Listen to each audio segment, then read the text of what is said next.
La aplicación medicinal del cannabis va cobrando fuerza de a poco acá en Uruguay. La semana pasada, el presidente Tabaré Vázquez firmó un decreto que autoriza la venta en farmacias, bajo receta profesional, de medicamentos basados en cannabis. Además, varias empresas están mostrando interés en el negocio de la fabricación de esta clase de productos medicinales. Pero, ¿qué ventajas tiene este tipo de aplicaciones en comparación con las de la medicina tradicional? De eso es que vamos a conversar en los próximos minutos con el doctor Richard Clark de la Sociedad Uruguaya de Endocannabinología. Además, vamos a compartir el testimonio de algunos pacientes que optaron por tratamientos con medicamentos en base a cannabis.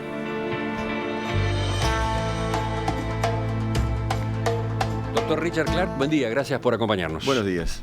¿Cómo lo definimos profesionalmente? Usted es médico deportólogo. Sí, yo primero soy médico de la Universidad de la República. Hice la especialidad de medicina del deporte, del ejercicio y del deporte, pero además hace muchos años me desempeño como homeópata y acupuntor además. ¿Y cómo llegó a la medicina canábica? Y bueno, siempre buscando una alternativa para tratar a los pacientes, sobre todo por el lado de la medicina no tradicional, de la medicina homeopática, y surge por determinados contactos el hecho de un curso que se hizo en el año pasado en el sindicato médico.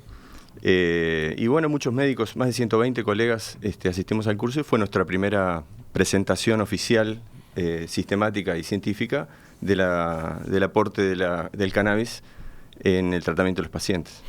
¿Cómo define la medicina canábica? Es una opción, es una forma de tratamiento de la medicina común, o sea, yo soy médico antes que nada. La única diferencia es que tenemos que destacar que no hay un cannabis medicinal. El cannabis es el mismo para todos. Lo que hay son diferentes dosificaciones, diferentes componentes en el cannabis que aseguran unos que sean de más uso terapéutico y otros que sean de uso recreativo o de uso adulto, como hablamos habitualmente. Y en materia de medicamentos canábicos, hay una gran variedad, ¿no? Sí, en realidad lo que varía es la cantidad, la proporción de los componentes que tiene. Fundamentalmente hay... ¿Podemos explicar mejor eso? Claro. Hay dos componentes que son los más conocidos, el CBD y el THC. La proporción de ellos es lo que asegura el tipo de tratamiento y para qué tipo de pacientes. Además, el cannabis como planta tiene otros productos, entre otros lo que se llaman los terpenos, que son otros productos químicos que aseguran o posibilitan el tratamiento en un sentido o en otro según la patología a tratar. Y a su vez hay presentaciones distintas. Estamos hablando en algunos casos de gotas, en otros de... Sí, eso es la forma de administración. Sí. O sea, puede ser en gotas, en supositorios, tinturas, cremas, preparados cosméticos, vaporización de la propia flor, etcétera. Nosotros en general lo que no recomendamos como médicos es el hecho de fumarlo. No estamos de acuerdo con ningún tipo de fumar la planta.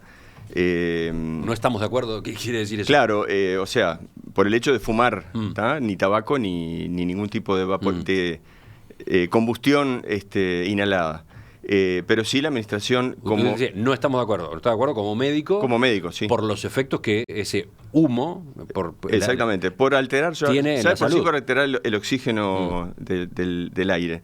Pero lo que más se usa vía oral es el aceite, la resina preparada en aceite, ¿no? En distintos tipos de composiciones. ¿Y cómo es que se termina consumiendo, entre comillas, ese aceite? En gotas. En gotas. El aceite en gotas. Ahora, una aclaración importante. ¿Estamos hablando de medicina para aliviar síntomas o de medicina curativa? Científicamente no se puede hablar de curación total, o sea, remisión total del síntoma, ¿no? Lo que pasa a veces la ciencia no llega a demostrar cuán enfermos estamos o cuán curados estamos. Lo que sí es claro es que es una medicina que no es tóxica y que no es letal. No hay una dosis de letalidad a través de la medicina canábica y la posibilidad de que haya una toxicidad a través de ella es con dosis altísimas que serían inalcanzables por el consumo normal. Ajá. Esos son factores importantes. ¿Por qué los está destacando? Porque uno a ¿Comparando con veces tiene miedo incluso de los efectos adversos que puede haber, de las posibilidades de adicción que te queden después de consumirlo. Tenemos que destacar que esto, como toda droga, es un medicamento. No es para uso habitual, no es para comprarlo en la feria o en el puesto de la esquina, ¿verdad? Tenemos que hacerlo a través de una indicación médica. ¿Qué ventajas tiene sobre la medicina tradicional? Bueno, una de ellas es justamente lo que decía, ¿no? El hecho de no ser tóxico, no tener índices de letalidad, tener mínimas condiciones, mínimos efectos adversos, que se sabe cuáles pueden ser, y no crear dependencia, o sea, el hecho de que el efecto a largo plazo o prolongado del uso no tenga mayor dependencia que la cafeína que estamos tomando en el café esta mañana. Yo se lo preguntaba en comparación con la medicina tradicional. Sí, tuviste que la medicina tradicional en general es más largo el prospecto que las indicaciones. El prospecto de contraindicaciones o efectos adversos. Ahí está. En este caso no existen. Sí, existen. Existen efectos adversos. O sea, efectos adversos quiere decir que están comparados con una persona que no lo consume o que consume placebo. Entonces tiene determinados efectos. Por eso es importante destacar que tiene que ser prescrito por un médico. Y un médico, mejor todavía si sabe del tema, si está manejando el tema de medicina canábica. Pero usted decía que en un medicamento tradicional muchas veces el prospecto tiene un texto larguísimo con advertencias. ¿Y entonces? En este caso, como estamos tratando de regular un sistema, el sistema endocannabinoide que lo tenemos todos, lo que hace este sistema es regular la homeostasis, o sea, regular el funcionamiento de muchos órganos, sobre todo a nivel del sistema nervioso central, cerebro, médula espinal, nervios. Entonces, de la manera que estamos regulando, según la dosificación y según el producto, se pueden producir efectos de lo que queremos lograr o efectos por mayor dosificación, efectos que no son contraproducentes para la patología. ¿Qué tipo de casos son adecuados para la medicina canábica? En general, por su punto de utilización, sobre todo patologías que tengan que ver con el sistema nervioso central, tipo, por ejemplo, esclerosis múltiple, Parkinson. Bueno, hoy día se está hablando mucho de la fibromialgia y dolores crónicos, epilepsias fármaco-resistentes o refractarias al tratamiento habitual, sobre todo en niños, autismo, se está estudiando también el tema de demencias, Alzheimer. Después, bueno, se está usando también para dolores crónicos, dolores producidos por cáncer, para todos los efectos colaterales de tratamientos con quimioterapia, porque actúa sobre las náuseas y los vómitos, sobre la falta de apetito de estos pacientes, entonces también se utiliza en esos sentidos. En general es múltiple la indicación, pero tiene que estar bien precisa porque no es por la patología en sí o por el tipo de paciente en sí, sino además de conocer al paciente, bueno, ver cuál es la fórmula o la graduación de los componentes que necesitamos para cada paciente en particular. Y eso hay que saberlo. Tengo varias preguntas más a propósito de esto que veníamos charlando, pero quizás acá ya estamos en un buen momento como para escuchar algún testimonio. El primero es el de Malena, una paciente con artritis que para calmar su dolor probó sucesivamente con acupuntura, homeopatía y veneno de abejas. Apitoxina. No tuvo éxito. Finalmente le recomendaron probar con gotas de cannabidiol. Consultó a su médico personal, le dio el visto bueno. ¿Qué ocurrió? Me llamo María Elena, hace 2 años me caí y me fracturé 3 vértebras y ya después de ahí mi columna empezó a no responder y empecé con una artrosis feísima, con unos dolores espantosos que me hacían ir a la cama. Y estaba con Oxabe-12, estaba con Dosic, estaba con Tolmus, me reventaron el estómago. En fin, pasé horrores hasta que un día, no sé quién me dijo, ¿por qué no probás las gotitas de cannabis? Yo tenía un poco de resistencia, como todo el mundo, pero dije, bueno, voy a probar. Y empecé a tomar, la primera semana no sentí mucho. 3 gotitas al día. Una de aceite de cannabis, una a media mañana, una a media tarde y otra antes de acostarme. Y bueno, primero pensé que no sirve para nada, pero me mi médico me había dicho que averiguara y no tenía ni adicción ni sobredosis, que eran las dos cosas que uno podía tener un poco de miedo. Y bueno, y después de la semana empecé a sentir cada vez que me dolía menos. Y empecé a caminar en vez de una cuadra hasta la esquina, 2, y después 3, y ahora, bueno, estoy con la columna sentida, porque la artrosis está ahí, pero estoy sin dolores. Hay ratos que no tengo absolutamente ningún dolor. En cambio, hay otros momentos que tengo como un cansancio atrás. Y bueno, eso es la hora de tomar otra gotita y está. Y así estoy viendo hasta hoy. ¿Tus comentarios sobre este caso, doctor Clark? Que es súper común. Hoy día el tema de dolor creo que debe ser, por lo menos para mi especialidad, o por lo menos como motivo de consulta, dado que no soy pediatra, ni neurólogo, ni psiquiatra, es uno de los motivos de consulta más comunes, ¿no? Dolores crónicos, dolores... se está abusando de la medicación alopática, de los antiinflamatorios, de los preparados morfínicos, y bueno, como alternativa que no genera dependencia, como decía esta señora, y que no te digo que van a curarte el dolor, porque la causa sigue estando, pero sí, por lo menos, si de las 24 horas al día que sufrís, cada 6 horas te alivias 4, ya es un logro, ¿no? Y poder, bueno, desempeñar una vida normal, o por lo menos poder salir a caminar, poder desempeñarte igual, poder esperar a una operación, una prótesis, como me ha pasado, o esperar otro tipo de tratamiento, una operación, que a veces tenés que esperar meses, en base a un medicamento que no te produce otros efectos más de los que comentaba esta señora. La verdad que es una de las consultas más comunes. Y es muy impresionante el resultado que se obtiene. No todos los casos son iguales. No es la maravilla, no es la panacea, porque si no, a ver, estaríamos todos trabajando en esto. O sea, de algún modo mi pregunta iba para ahí, ¿no? Como objetivo del médico en el arte de curar, si no lo podemos curar, bueno, tratar de aliviar, y si no, por lo menos acompañar en el sufrimiento a la persona, dando una mejor calidad de vida. Entonces, no es la panacea para todo el mundo, pero en general, buscando la buena indicación y la mejor preparación, con un medicamento que sea de calidad, y ahí vamos a la otra pregunta que vamos a hacer más adelante, en cuanto a los medicamentos que se pueden conseguir por allí, claro, o en el mercado habitual, o el mercado negro, como se llama, hay que tener mucho cuidado porque no todas las preparaciones son iguales. Por eso, vamos avanzando de a poco, a ese tema vamos a llegar. ¿Dónde se consiguen los medicamentos? ¿Qué pasa con el marco legal? El decreto que acaba de salir. Pero vamos a esperar para eso. Incluimos ahora el segundo testimonio, que es el de Miguel, un paciente que fue diagnosticado con cáncer y comenzó a fumar marihuana para sobrellevar los efectos de la quimioterapia. Esto comienza en el año 2005, 2006, que me diagnostican de un linfoma de Hodgkin. Era un tumor muy grande que tenía en el pecho, tenía un tamaño de 1 kilo aproximadamente, el cual no se podía operar, no se podía hacer nada.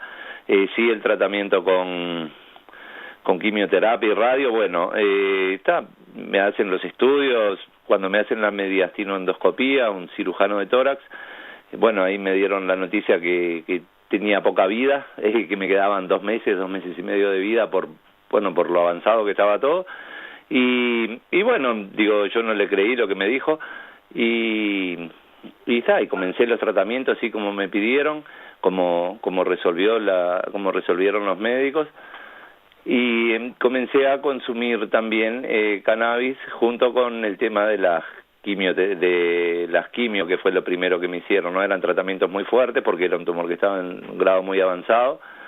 Y bueno, resulta que de todo lo que me dijeron que me iba a suceder, yo veía que nada sucedía, o sea, que nada sucedía en el sentido de que me dijeron que iba a adelgazar unos 20 kilos, de que iba a tener un deterioro muy importante, que sí, si bien pasé mal, estuve 1 año y pico de tratamiento, pero bueno, nunca adelgacé 1 gramo, de hecho cuando me hicieron la primer tomografía, a los 20 días cuando me hicieron la próxima, me dijeron que esos estudios, que eso no podían ser los míos por la mejora que había tenido, y bueno, y en gran parte le atribuí al cannabis, ¿no? Que no me permitió que siguiera avanzando al ritmo que venía.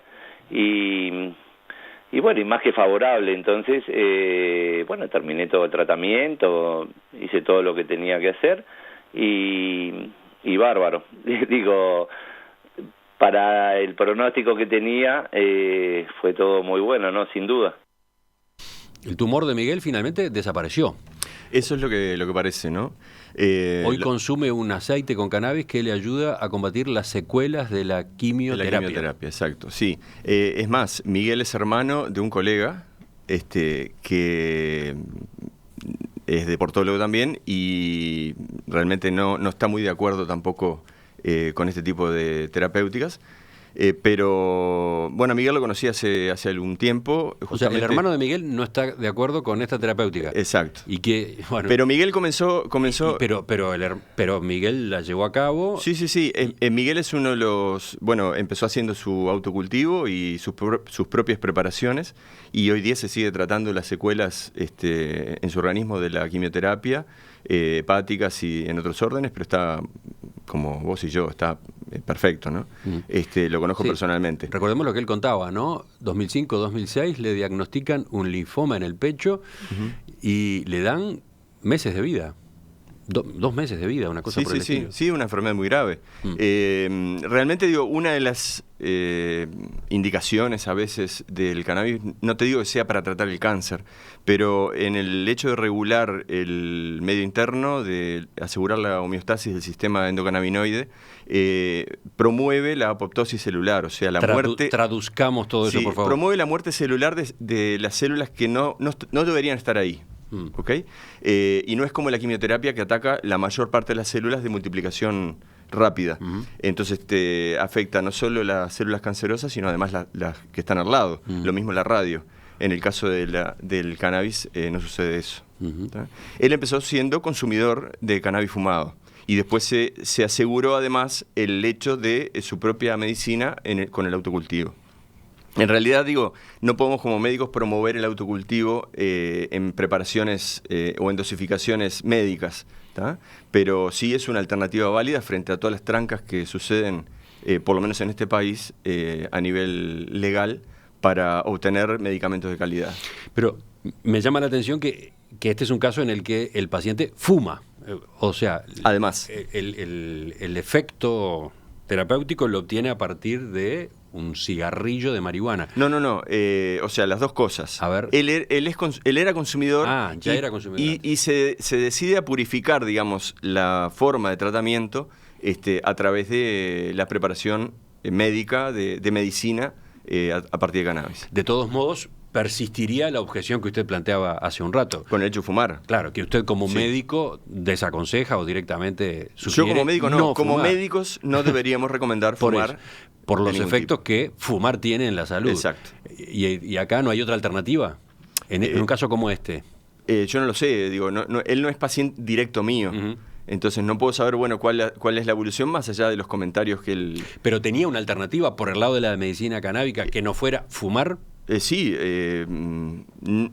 A ver, él hizo sus propias preparaciones a partir de los cultivos, de su autocultivo que tiene, y siguió, hasta el día de hoy, sigue consumiendo en forma de aceite. O sea que, digamos que fuma porque ya tenía la costumbre, no obligadamente para el tratamiento. Y eso tendríamos que preguntárselo a él, pero sí, creo que las dos cosas vienen al caso. Mirando los mensajes de los oyentes encuentro de María. Dice, tengo una duda, ¿por qué recién ahora nos enteramos de los beneficios de la medicina canábica y no antes? Hay como un destape de este asunto en Uruguay, ¿no? Sí, en realidad la medicina canábica se viene usando en muchas culturas, hasta te diría como con efectos ceremoniales, con efectos médicos. Se viene investigando en las últimas 5 décadas en distintos países. Y bueno, Uruguay, por ser uno de los primeros en elaborar una ley que permitiera el uso adulto de cannabis, creo que en lo que estamos demorados como sociedad es todavía en el marco regulatorio para el uso medicinal. Sí, que recién ahora, si bien este último decreto ya está contemplado en la ley, pero esto posibilita, bueno, Va a haber muchas resistencias, ¿no? Del ambiente médico, que todavía la hay, del ambiente farmacéutico para la expedición de productos de carácter medicinal en base a cannabis, porque hay mucha resistencia, sobre todo en la cabeza de la gente que piensa que esto es droga. Y drogas son todas. Pero se está avanzando, se está abriendo. Se está abriendo este campo. Vamos a volver sobre este punto justamente en la segunda parte de la entrevista. Estamos con el doctor Richard Clark. El mercado de cannabis medicinal acá en Uruguay viene asomando de a poco. La semana pasada el Poder Ejecutivo firmó un decreto que autoriza la venta en farmacias bajo receta profesional de medicamentos en base a cannabis. Por otro lado, hay empresas que están mostrando interés en la fabricación de este tipo de productos medicinales. Bueno, ese es el punto de partida de la entrevista que estamos teniendo esta mañana con el doctor Richard Clark, que pertenece a la Sociedad Uruguaya de Endocannabinología. Presenta Berkeley International Seguros Uruguay. Su patrimonio personal y empresarial bajo un mismo cuidado. Sentirse seguro es sentirse Berkeley. Doctor Clark, le comentaba que desde que anunciamos la entrevista temprano han estado llegando mensajes. Hay mucho interés por el asunto, tengo cantidad de preguntas. Bárbaro. Elijo una de las más punzantes, esta que plantea Eugenio. El agua de Querétaro también recogió comentarios maravillosos sobre sus propiedades. La consulta es, ¿qué evidencia científica seria hay de las virtudes de la medicina canábica? ¿Dónde está publicada? Tendríamos que también ver dónde está el límite entre la ciencia y la posibilidad de curar. Yo me acuerdo que en aquella época le hice la prescripción al padre de un paciente con cáncer, un amigo personal, para que fuera a buscar el agua de Querétaro. Yo no estaba de acuerdo, pero él lo necesitaba para su padre. Y el padre después tomó el agua de Querétaro, pero vivió 2 meses más. Pero después él me comentaba de que no logró curarlo, pero logró, a través de ese gesto, volver a conectarse con su padre, lo que había perdido durante muchos años, hasta que el padre murió. Hasta el día de hoy me lo agradece. Entonces, ¿qué evidencia científica puede haber de esto? Hay muchísima. En el mundo se está estudiando mucho. Acá en nuestro país estamos estudiándolo también. Lamentablemente no tenemos las posibilidades de investigar como quisiéramos, porque obviamente no podemos acceder a productos de costo posible para hacer una investigación seria. Pero en el mundo sí tiene que existir esta evidencia. Existen estudios clínicos, existen estudios preclínicos, sobre todo en algunas patologías importantes. Nosotros mañana, en el día de mañana, ya te paso el dato, estamos organizando con la Sociedad de Endocannabinología, estamos organizando un coloquio donde vienen invitados extranjeros y casi 100 personas del medio local, entre ellos médicos y gente interesada, para abundar el tema, para promover el tema, y se van a seguir haciendo a nivel de la comunidad médica cursos y charlas y otro tipo de eventos para que los médicos, sobre todo, conozcan de qué estamos hablando y sepan la forma de prescribirlo con naturalidad. Más preguntas. ¿Cuáles son las formas de acceso hoy a los medicamentos canábicos? ¿Cuáles son las dificultades que tienen los pacientes para ese acceso? Bueno, en forma legal el acceso es a través de la importación de productos.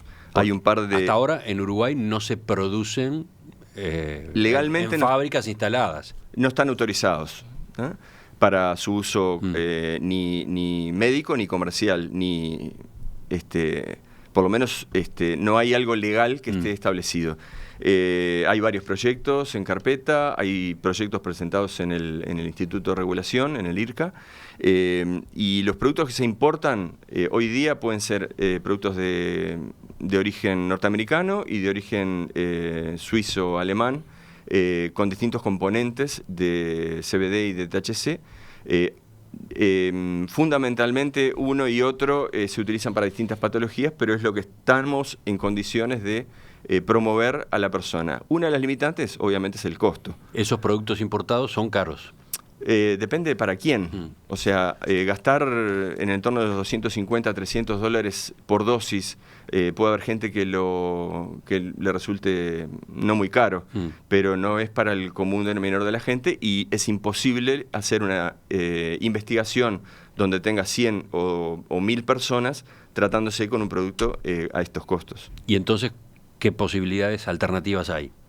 Bueno, la gente puede acceder, es más, sabemos que mucha de la gente que nos consulta o que te pregunta, te está haciendo las preguntas, es porque ya lo conoce o lo está consumiendo o se lo recomendaron y accede a través de página web, a través de compra por internet, a través de comprar en el puestito de la esquina o un primo o un sobrino que le recomienda. O sea, el paciente termina... Por una cuestión de costos, comprando en el mercado negro. Construyendo el medicamento. Bueno, eso es otra de las alternativas. Vayamos por partes entonces. ¿Hay medicamentos producidos de manera irregular, de manera artesanal, clandestina? ¿Hay?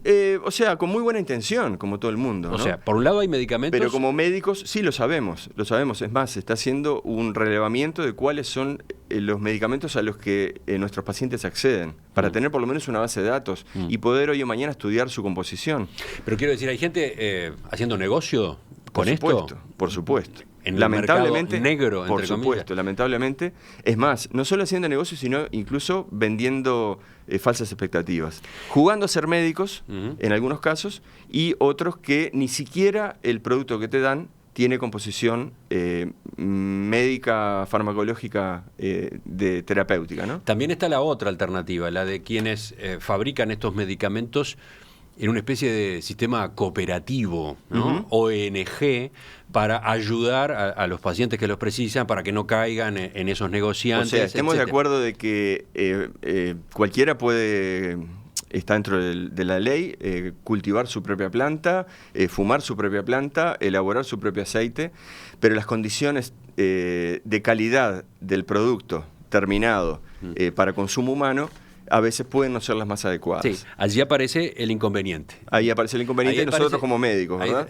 Digamos que los medicamentos canábicos seguros disponibles hoy en Uruguay son los importados. Con respecto a esos, existen todos los controles, existen todas las garantías. Ahí está. Todo lo demás entra en una zona de signos de interrogación. Y el paciente refiere de repente una mejoría tomando determinado producto que no sabemos qué es lo que contiene. Entonces podemos decirle, bueno, ¿qué le podemos decir? Y bueno, si lo está tomando y le hace bien, sígalo tomando, pero yo no sé por qué le está haciendo bien. Ajá. No sé cuánto tiene de una cosa y de la otra como para decirle, baje la dosis, aumente la dosis. ¿Y qué sucede? Como te decía al principio, esto puede tener otros efectos no deseados. Entonces hay que tener mucho cuidado porque, por ejemplo, a un paciente con alteraciones en su ritmo cardíaco, el uso del aceite de cannabis, por ejemplo, puede elevar la frecuencia cardíaca y disminuir la presión arterial. ¿De qué depende eso? De la dosis, depende de los componentes, como decíamos al principio. ¿Y qué sucede en un paciente con eventos cardiovasculares recientes, por ejemplo? Entonces, no es comprarlo o que cualquier médico diga, bueno, tomalo, te hago la receta, como sucede ahora, o va a suceder ahora, que teóricamente cualquier médico podría prescribirlo.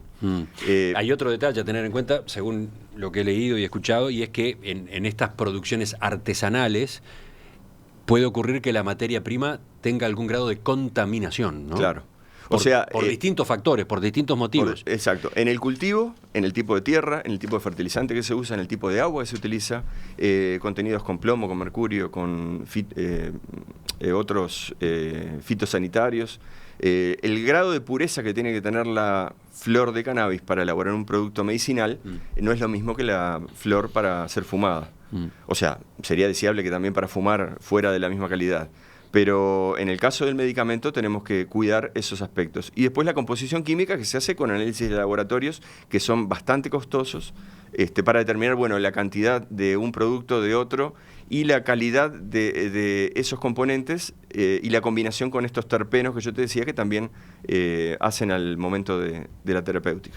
La semana pasada se autorizó por decreto, y leo textual, la venta bajo receta profesional de las especialidades farmacéuticas elaboradas cannabidiol como principio activo, elaboradas a partir de extractos de cannabis de variedades de cannabis no psicoactivos, paréntesis, cáñamo, con un contenido menor a 1% del THC, cuyo registro y autorización de venta sean aprobados por el Departamento de Medicamentos del Ministerio de Salud Pública.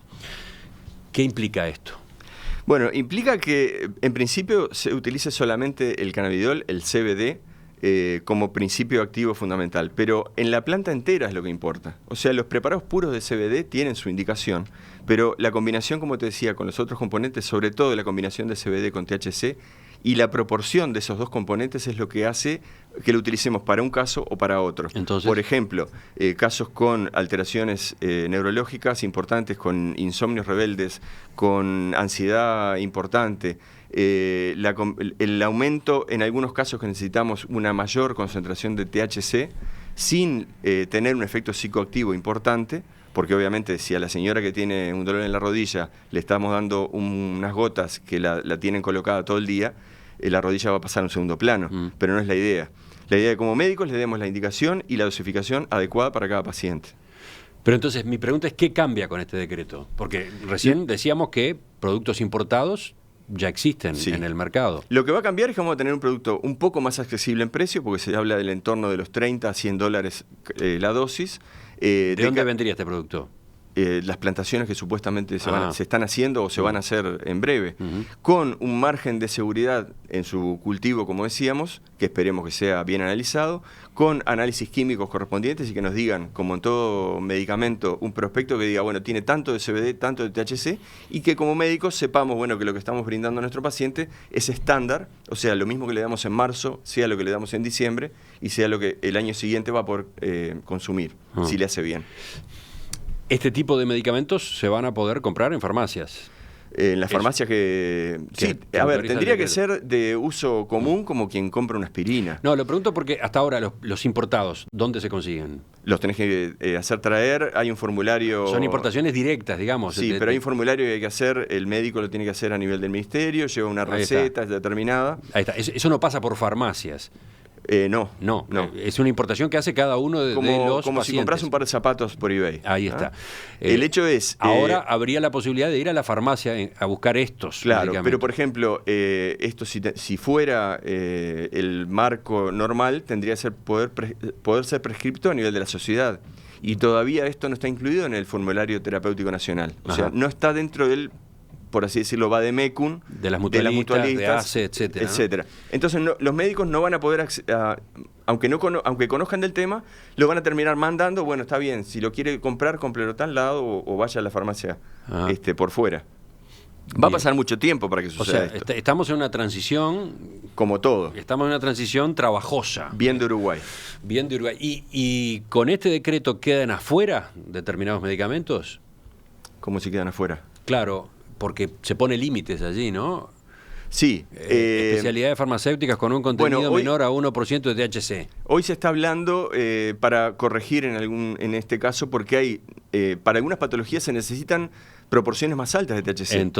Entonces, con este decreto, necesariamente el paciente que necesita estos medicamentos iba a tener que acceder a un medicamento no oficial. O sea, no legal. Por eso digo, ahora el Ministerio está reviendo. Un avance gradual, está reviendo parcial. Esta postura para posibilitar, en algún caso, lo mismo, receta profesional. Se habló si era receta blanca, receta verde. Cualquier médico lo puede hacer. Va a tener que pasar mucha agua bajo el puente todavía para que podamos ver realmente que esto esté bien aceitado. El tiempo se nos termina y no hay forma de abarcar todas las consultas de los oyentes.